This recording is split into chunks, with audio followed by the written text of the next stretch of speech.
kabar teman-teman? Terima kasih sudah klik video ini. Terima kasih sudah mampir di channel Caki Phoners.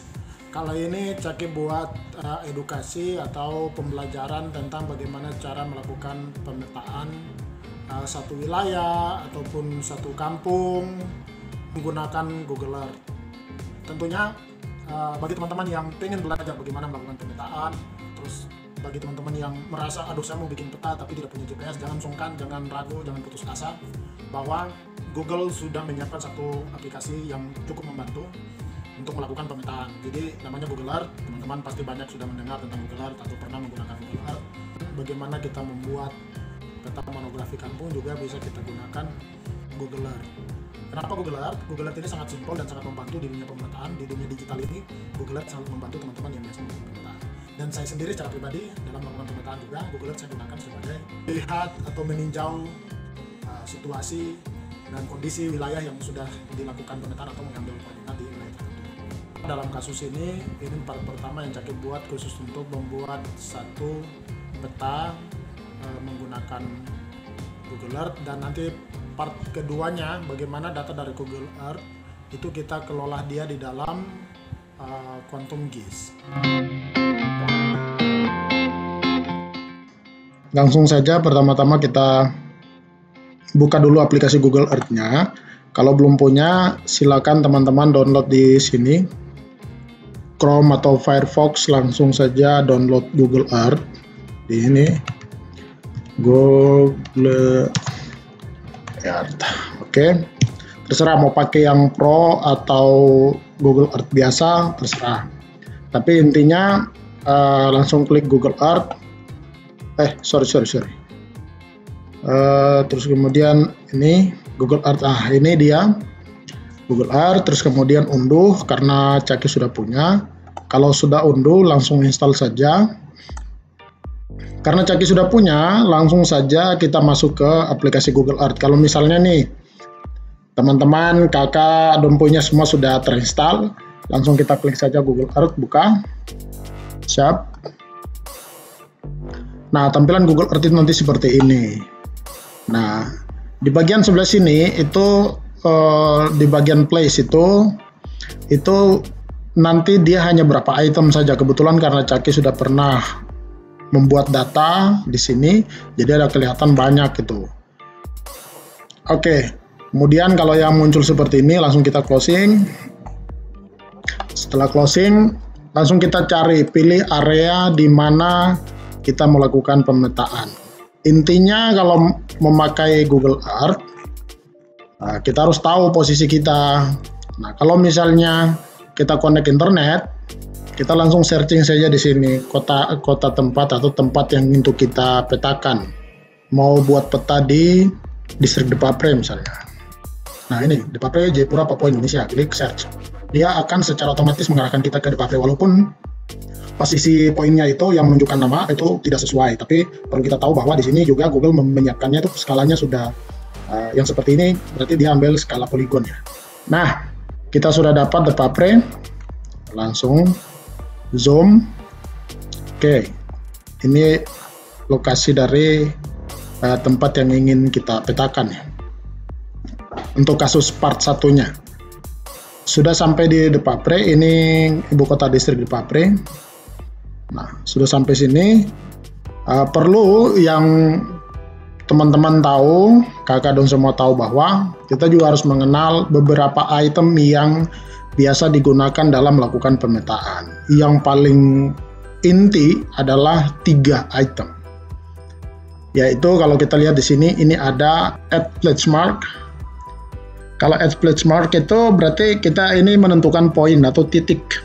Kita menentukan titik untuk satu objek tertentu, entah itu rumah atau yang bersifat tunggal misalnya. Seperti itu. Bisa juga area. Tapi kalau di kasus kali ini, Caki langsung to the point saja. Kita gunakan tiga alat ini yang akan berfungsi untuk menjelaskan isi ruang yang ada di tempat tersebut yang ingin kita petakan. Nah, langsung saja misalnya sekarang ini Caki ingin petakan lokasi yang ada ini. Tujuan dari pemetaan ini untuk Caki coba buat peta monografi kampung. Oke, langsung saja kita klik point, add point. Nah, ini add place mark ini. Kalau kita klik, langsung ada satu layar terbuka, terus kemudian ada titik yang bisa kita geser. Tentunya ini mengandung koordinat, walaupun penentuan koordinatnya nanti kemudian ini masih global. Ini kalau di dalam sistem pemetaan itu koordinatnya masih WGS 84, belum ada penunjukan posisi tertentu. Misalnya kalau kita Papua, khususnya di wilayah Jayapura, Sarmi, sampai ke Merauke, kita masih UTM 54S, itu zona kita. Kalau misalnya kita geser, di bawah sini ada koordinat, nih. Nilai koordinat ini akan bergerak ketika titik ini kita tarik, kita taruh di mana terserah. Di sini yang ingin Caki buat adalah beberapa poin dan beberapa poligon beserta jalannya sampai kita jadikan peta. Tapi ini langkah pertama dulu, karena tempatnya Caki sudah memahami. Nah, Caki tinggal geser, jadi di dalam ruasan ini saja. Baik, ini Caki taruh, ini rumah warga misalnya. Rumah warga ini Caki pakai nomor 01, keluarga bapak siapa begitu, silakan. Nah, terus kemudian ikonnya Caki mau ganti dengan ikon yang biasa Caki pakai. Kalau ini macam sedikit kurang, pribadi Caki kurang suka. Kita klik di sini. Kalau untuk merubah ikonnya, kita klik di sini, akan muncul beberapa icon di sini yang bisa kita pakai. Nah, Caki tuh biasa pakai yang bulat ini. Asik kan? Terus kemudian kita rubah pola warnanya untuk warna di dalamnya, di luar dari itu. Terus kemudian skalanya kita bisa kasih besar dan bisa kasih kecil. Oke, kayaknya sudah. Caki tutup. Terus langsung Caki oke.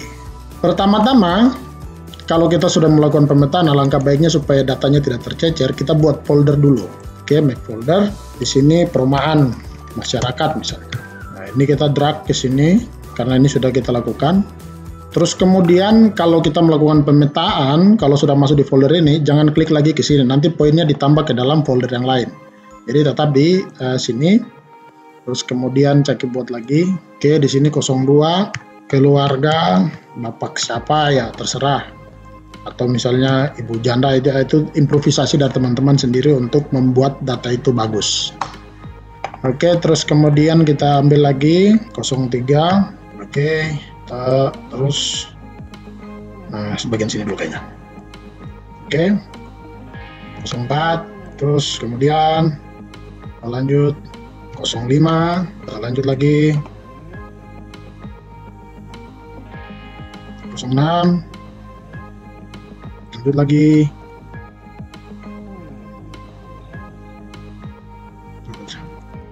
07,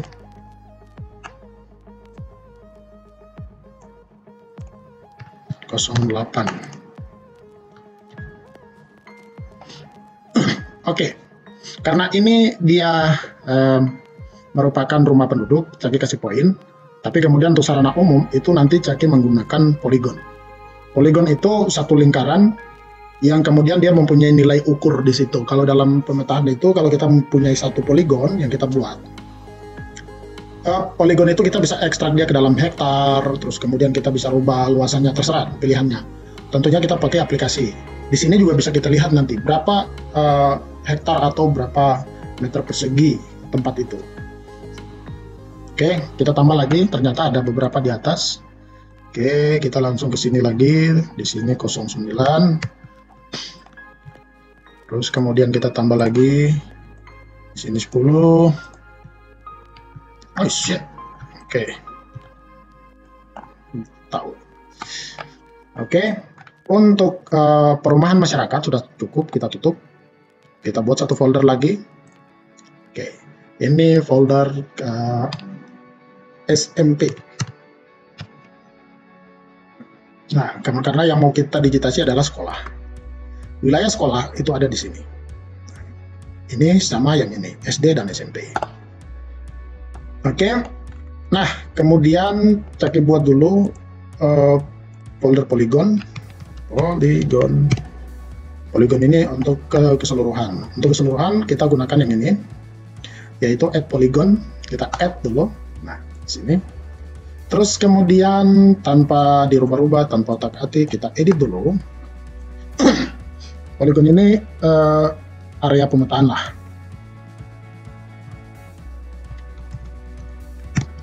Oke, area pemetaan. Sip. Kita ikuti jalan yang ada, langsung caki digitasi. Kita mulai digitasi ya, langsung klik, tarik, klik, terus. Nah, dia akan membentuk seperti ini yang disebut poligon.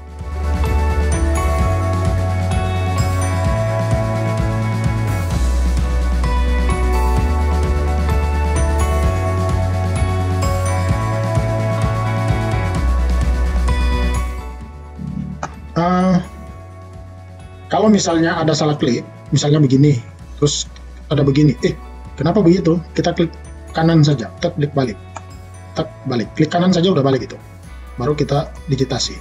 Selamanya kalau kita mulai digitasi, lihat yang tanda biru, ini ada tanda biru ini, tanda biru itu di mana titik itu dimulai, atau melanjutkan berdasarkan titik biru itu. Misalnya titik biru ada di sini, saya mau lanjut ke sini, dia akan ikut ke sini, terus saya lanjut ke sini. Jadi ini titik biru ini akan mengawali ke arah mana kita digitasi. Kalau misalnya di bagian sini ada perubahan, oh ternyata dari sini salah ini, dia harus bengkok, harus putar ini. Bisa kita klik, tarik, bisa. Atau kita setelah klik di sini sudah ada tanda biru di sini, kita bisa lanjut. Nah bisa seperti itu. Oke. Itu contoh. Jadi teman-teman bisa kolaborasi nantinya.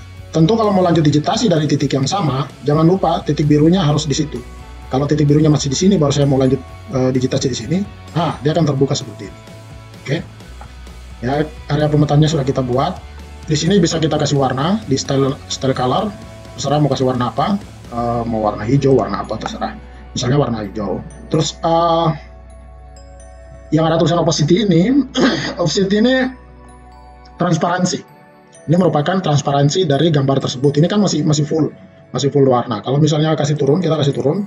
Transparansinya akan menurun, misalnya begini. Oke, transparansinya sudah memudahkan kita untuk melihat areal di dalamnya. Oke, transparansinya sudah cukup. Terus kemudian yang di atas kita bisa lihat di bawah areal, yang di atas line. Kalau line dibicara tentang garis, teman-teman yang sudah biasa dalam pemetaan maupun biasa dengar kalimat line, itu sudah pasti garis bahasa Inggris. Oke, kita lanjut. Nah, di sini weight itu merupakan ketebalan dari garis sudut poligon itu. Misalnya saya kasih naik. Nah, ada mulai tebal. Oke. Kita pakai style 2,9. Terus kemudian tidak perlu kita kasih turun transparansinya karena garis pinggir itu perlu untuk tetap seperti itu. Nah, kemudian berapa luasnya? Kita bisa klik di yang terakhir ini. Ada bahasa Inggrisnya apa ini? Yang pokoknya yang terakhir ini kita klik. Oke, di situ. Terus di atas ini kita bisa kasih ke meter. Oke, jadi parameternya itu luasan itu dihitung ke meter itu berapa parameter. Oke. Jadi ternyata dia sepanjang 663 meter. Oke, terus kemudian kita bisa kasih ke hektar. Kalau dia ke hektar berarti dia 2,85 hektar. Bisa juga kita ganti ke kilometer persegi. Kalau ini hektar, ini kilometer persegi, terus ini meter persegi. Oke. Nah, misalnya kalau kita kasih ke hektar, berarti luasan wilayah yang kita petakan dia 2,85 km persegi. Tentunya kalau di dalam ArcGIS dan Quantum GIS itu kan sudah formulanya bertambah karena dia sampai di titik detailnya. Jadi kalau kita biasa lihat luasan yang keluarannya dari ArcGIS atau Quantum GIS, itu biasanya di belakang itu ada 4 angka, tergantung titik detailnya kita mau kasih berapa. Jadi kalau di sini kita bisa lihat bahwa pengukurannya sekian. Tentu kalau kita mau bicara tentang detail dalam era digitasi biasanya akan error sedikit. Kalau kita digitasi zoomnya sampai level seberapa pun pasti nanti akan ada error. Tapi kalau misalnya kita sudah melihat jalan seperti ini kan jalannya sudah dibentuk, kita ikut berdasarkan jalan, berarti errornya kecil sekali, bahkan bisa paten, bisa tepat sekali. Oke, seperti itu dulu untuk penjelasan poligon, karena kita buat poligon pertama. Langsung saja kita oke. Nah, Setelah kita oke, terus kemudian kita buat poligon-poligon kecil. Nah, yang mana folder pertama kita buat adalah SMP, misalnya. Zoom. Oke. Nah, kita buat poligon. Pertama, karena di sini ada pagar sekolah, kita buat dulu areal sekolahnya pakai poligon. Oke, itu ini area sekolah. Lokasi yang digunakan oleh SMP atau yang dibebaskan oleh masyarakat adat untuk SMP. Di sini lokasi sekolah. Kasih nama lokasi sekolah. SMP lah. Oke, lokasi SMP. Terus kemudian tergantung kita mau lihat luasannya atau seperti apa, ya itu tergantung dari kita saja. Untuk mengimprovisasinya. Oke. Terus di sini misalnya di daerah description ini penting kalau misalnya ada informasi lain yang ingin kita masukkan, silakan saja. Misalnya di sini SMP Negeri 1 Depapri. Oke. Terus kemudian kalau misalnya mau kasih masuk luasannya, kita kasih gas meter persegi, berarti 5.806.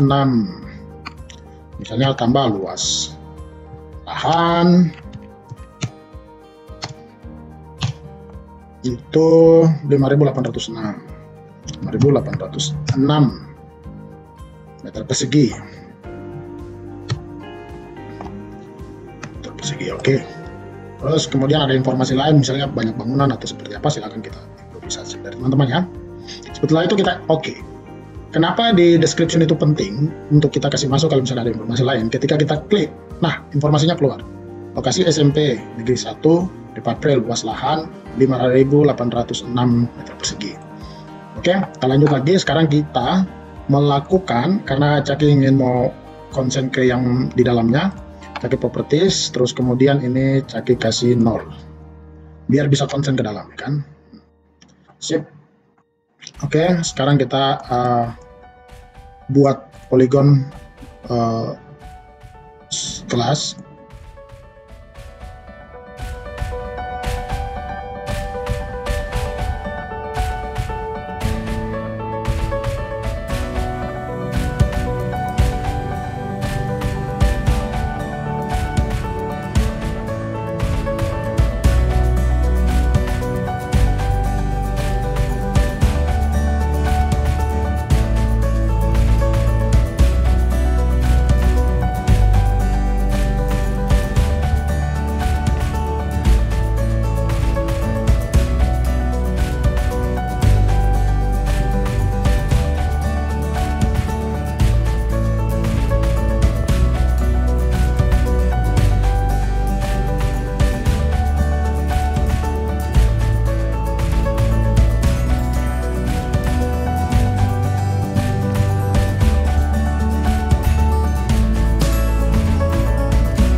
Nah, sekarang sudah gedung 8.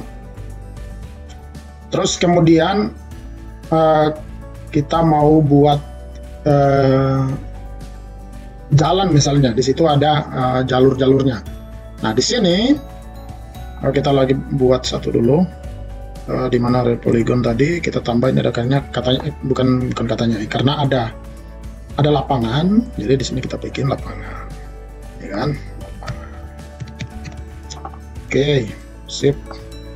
Nah, di setiap bangunan, di setiap gedung ini ada jalan atau jalur untuk melintasi oleh guru ataupun anak sekolah.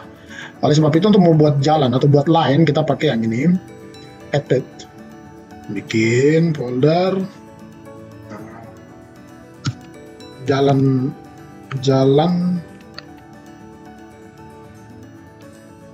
sekolah misalnya. Ya, ini hanya contoh teman-teman, bebas improve, silakan. Oke, kita klik sini. Misalnya ini saya kasih 1, terus kemudian ambil lagi yang sama untuk buat jalur.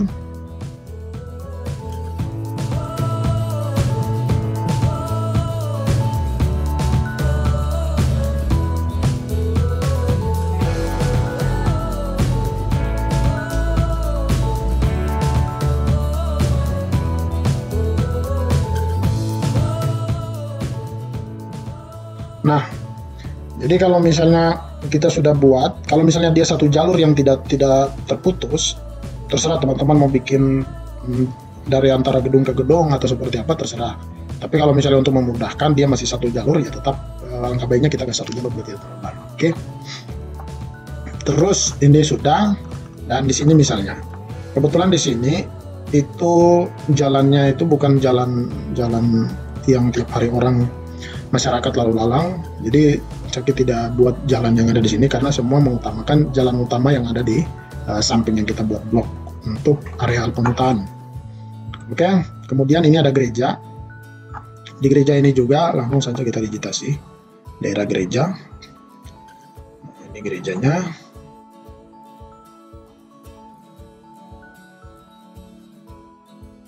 Oke, gereja. Nah, gereja ini di Polygon kita coba bikin satu folder dalam Polygon itu, yaitu folder masalah umum. Oke, dan yang tadi kita temukan juga masuk ke sana. Lapangan juga masuk ke sana. Oke. Terus kemudian sebenarnya soalnya masuk sih kita umum, cuman karena kita konsennya untuk membuat beberapa titik data, jadi bila dibuat. Terus kemudian di sini ada SD.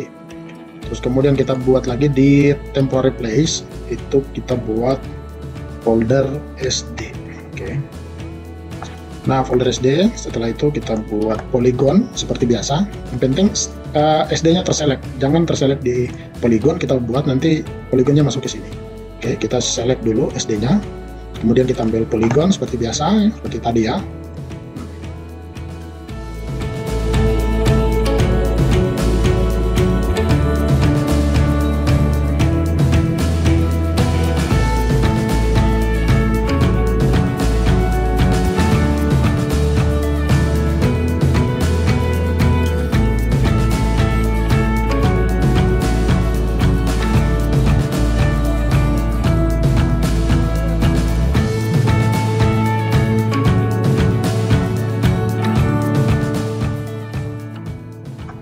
Nah, seperti ini dia punya basic data yang coba kita petakan. Jadi teman-teman kalau buat sampai seperti ini sudah paten ini misalnya, paten. Nah, kalau sudah paten, sudah tidak perlu ada perubahan lagi. Kita cek dulu semua datanya. Nah, kenapa satu folder? Ya teman-teman, di satu folder ini ketika kita masukkan dia ke dalam ArcGIS Quantum GIS, kita masukkan ke Quantum GIS, itu dari folder itu dia akan menjadi satu data. Oke, dia akan menjadi satu data tersendiri. Oke ya, berdasarkan folder yang kita buat. Cuman di sini di dalam penyatuan data juga perlu dipahami bahwa yang garis untuk masuk ke ArcGIS itu biar satu folder antara garis, titik sama luasan atau poligon selamanya tidak akan menyatu. Dia pasti 2-3 data yang basicnya berbeda. Jadi biar di sini kita taruh satu folder, sampai di Quantum GIS dia akan berubah. Dia menjadi item-item tersendiri. Jadi supaya tidak rancu seperti itu, alangkah baiknya dari Google Earth kita sudah langsung manage datanya dalam folder masing-masing. Oke. Terus kemudian kita buat satu folder besar di sini. Adalah menentukan lokasi. Oke. Lokasi keseluruhan dari ini. Karena saya kasih nama lokasi pemetaan saja. Lokasi contoh saya kasih lokasi contoh pemetaan. Oke. Setelah itu oke. Nah, semua folder yang ada di sini itu kita blok, kita drag ke dalam sini. Sub. Oke, dia sudah masuk menjadi sub dari folder ini. Langsung kita tutup. Oke. Nah, langkah terakhirnya kita save. Oke. Tentunya kita sudah pastikan bahwa semua bagian yang saya perlukan sudah. Oke, setelah itu langsung kita save. Sebelum save saya mau jelaskan dulu mengenai titik. Nah, kenapa titik ini nomornya yang di atas bukan namanya? Kalau saya kasih nama, berarti dia langsung muncul nama. Cluster name-nya itu langsung muncul nama, dan itu memang kalau dalam proses digitasi sambil simpan itu agak sangat bikin kita setengah mati. Bukan setengah mati karena apa, tapi waktu kita digitasi itu akan terpele karena panjang tuh, apalagi kalau nama yang sampai 3, 4, 5 nama satu orang itu akan agak bikin susah untuk dalam proses digitasi. Alangkah baiknya pakai nomor, dan ini anjuran saya juga, nomor tetap ada di name ya. Kalau kita masukkan nama keluarga, siapa punya rumah, baiknya kita isi di description supaya nanti di dalam Quantum GIS itu lebih mudah untuk kita pilih datanya, oke? Walaupun nanti ada banyak perubahan di sana, tapi nanti step kedua. Oke, begini dulu. Kalau sudah, kita tutup semua. Oke, kita tutup. Dan pastikan kalau misalnya kalian ingin data ini harus tetap di dalam Google Earth kalian dan tidak usah dia hapus. Alangkah baiknya kalian save. Setelah itu dia harus masuk ke dalam deretan folder atau bagian-bagian data yang ada dalam sini. Jangan di temporary place karena itu bersifat sementara. Dia masih bersifat sementara. Ketika kita closing terus kemudian kita pencet no, datanya tidak akan tersimpan ke dalam base map-nya kita atau my place tempat kita menyimpan data. Okay. Setelah itu kita save. Jadi di sini kita pilih save to my place atau save list as. Kalau save to my place berarti dia sudah pindah folder dari temporary masuk ke dalam. Oke, save to my place, dia sudah masuk. Nah, di sini kita langsung save place as. Jadi di sini ada dua kategori, ada KMZ, jadi tipe datanya ada format KMZ, ada juga yang KML. Nah, langkah baiknya kalau untuk kita mengelola data ini, sebenarnya dua tipe data ini bisa diterima masuk ke Quantum GIS, tetapi alangkah baiknya kita pakai KML ya, karena KML lebih sering digunakan. Oke, karena dua format data ini yang dipakai Google Earth, tidak ada lain lagi. Oke, setelah itu kita save. Kita lihat folder mana yang kita mau save di folder itu. Misalnya di sini Caki bikin folder latihan. Bentar. Save. Masuk. Di sini Caki tambah satu lokasi, the public. Oke, save. Oke, data kami sudah ter-save dengan baik. Setelah itu bisa kita tutup Google Earth-nya. Cuman sebelum keluar dari sini, informasi terakhir dari Caki ini sebuah penjelasan juga mengenai menggunakan aplikasi Google Earth. Biasanya kalau kita dari luar ini, misalnya katakanlah Caki dari luar ini seperti ini, ketika kita zoom, kalau defaultnya dia akan langsung miring ya, datanya dia akan langsung miring, dia tidak mendatar, tapi dia miring untuk menunjukkan sisi 3 dimensinya, sisi 3G-nya. Cuman kalau kita mau kasih lurus ya seperti ini, ada di atas ini, ada yang anak panah sesuai arah mata angin. Ini kalau kita klik yang di atas, dia akan langsung mendatar ya, sampai mentok ya. Kalau sudah sampai mentok, dia sudah mendatar. Nah, ini misalnya kita mau putar. Oke, mau putar dia. Seperti itu. Jadi setelah itu kalau kita mau geser, bisa geser begini. Set, yang di bawah pakai untuk geser. Oke. Misalnya kalau dia langsung menunjukkan 3D, itu sangat mengganggu kita. Kita bisa setting di sini. Lihat di tools, option ya. Di option itu, terus kemudian kita ke navigation. Navigasi, terus lihat yang ada tulisannya navigasi ini. Kita klik yang di atas ini yang do not automatically share with the zooming. Ya, jadi kita tidak langsung auto 3G tidak, tapi dia langsung tetap mendatar. Oke, coba kita tes. Kita oke dulu, kita keluar, kita klik lagi lokasinya. Dia tidak akan langsung macam tadi dia menyusup langsung set, tidak, tapi dia tetap lurus. Ini sudah mendatar. Oke, terus kemudian di dalam option ini yang lain boleh kalian utak-atik teman-teman, tapi di search tidak boleh sama sekali. Ini menyangkut dengan berapa data Anda simpan di dalam sini. Ya. Kalau kita clear memori, kalau misalnya ini saya mau simpan data pemetaan selama saya bikin peta, dia tetap di sini dulu. Dia akan terhapus ya teman-teman, dan clear, terus datanya semua bersih. Dan salah satu bagian lagi, kalau misalnya kita agak laptop kita bermasalah, kemungkinan besar Google Earth ini akan terganggu atau error, minta install ulang. Oke. Jadi seperti itu. Ada pengaturan-pengaturan di sini yang boleh teman-teman pakai. Anjuran saya kalau bisa kita pakai sistem navigasinya yang kita rubah.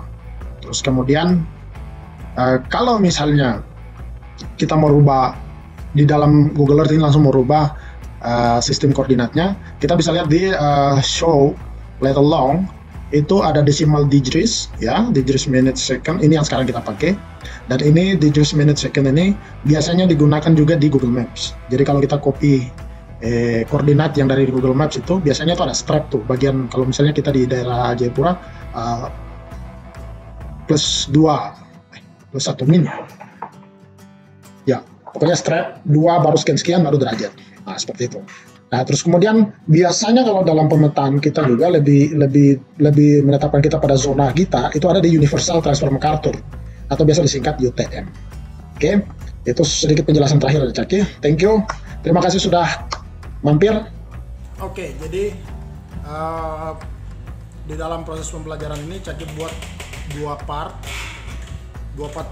pertama, yaitu part pertama kita bahas tentang bagaimana menggunakan Google Earth dalam melakukan pemetaan. Terus kemudian datanya itu nanti di part 2 kita akan kelola di Quantum Keys. Oke, sekian dulu dari Caki. Terima kasih sudah nonton video ini. Sampai jumpa. Oke, jangan lupa subscribe jika kalian ingin berlangganan channel ini. Jangan lupa like, comment, and share. Salam santun, salam hormat, salam sayang. Love you.